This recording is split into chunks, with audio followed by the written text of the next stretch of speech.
It's a wonderful day.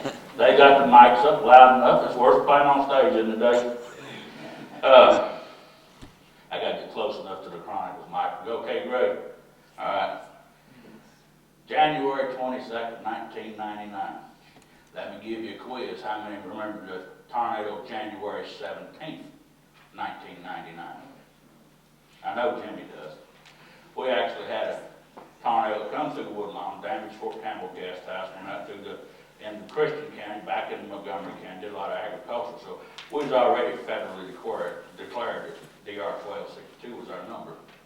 But that was a bad sequence of events because the storms just kept seeming to come that week. I remember that's the 21st.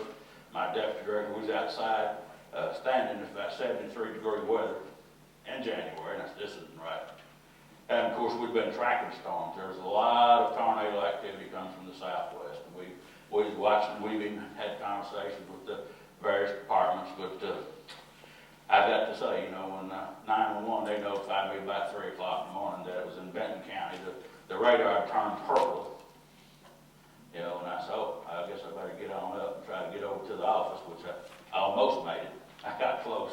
Of course, you know, back during the campaigns, just, you know, you see about people getting phone calls early in the morning and having to be able to respond. Well, of course, I did call both mayors, Mayor Wyland at that time for the county, and Mayor Piper, and of course, Johnny, and his defense. He'd been in the office, I think, 2 weeks.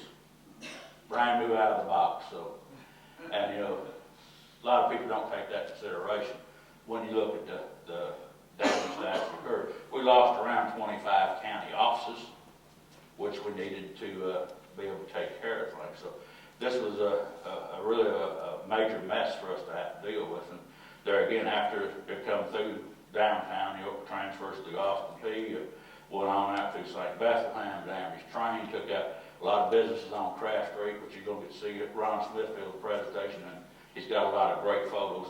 You know, the Harley Davidson people, there's still some Harley motorcycles somewhere that's never been found. I don't think we've ever found the eagle that actually come off the top of the courthouse.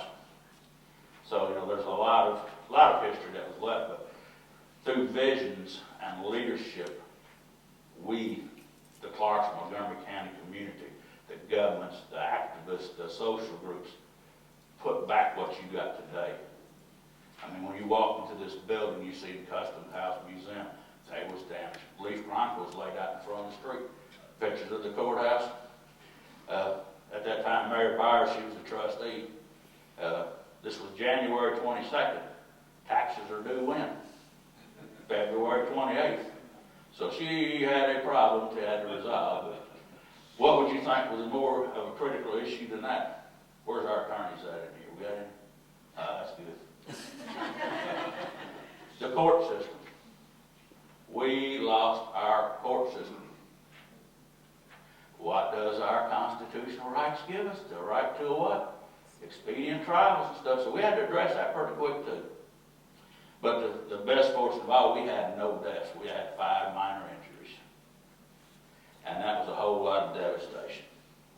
And we had tried lots of things. You know, GIS was just really getting to the forefront of some of the technology we use in emergency management principles today regularly. Damage assessments, we had David Riggins' office, we had the tax assessor off, building codes people, fire marshals, everybody out doing damage assessments so we could get some type of dollar figure to go for the additional declaration status. And it took a lot of we's to get that done. It took a lot of cooperation. And that's shown in the spirit that you see today. There again, Clarksville is a lot more resilient community today than you can imagine. How many tornadoes do you think's come through our community since '99? Had one not long ago, took one on the Rudolph Pavilion and thrown it out in the middle of the road over 4813. We had around 10 or 11 since '99 that's come through our community. Unfortunately, we did have one, I think it was 2002, was an F-0 less than 0.3 mile killed 2 people out in Port Royal. And the father was Dennis Tooby. He was a volunteer firefighter. So things are phenomenal when you deal with the weather, but you know, Tennessee's a volunteer state, and trust me, that holds true. You know, we was fixing to do a cleanup and initial impact.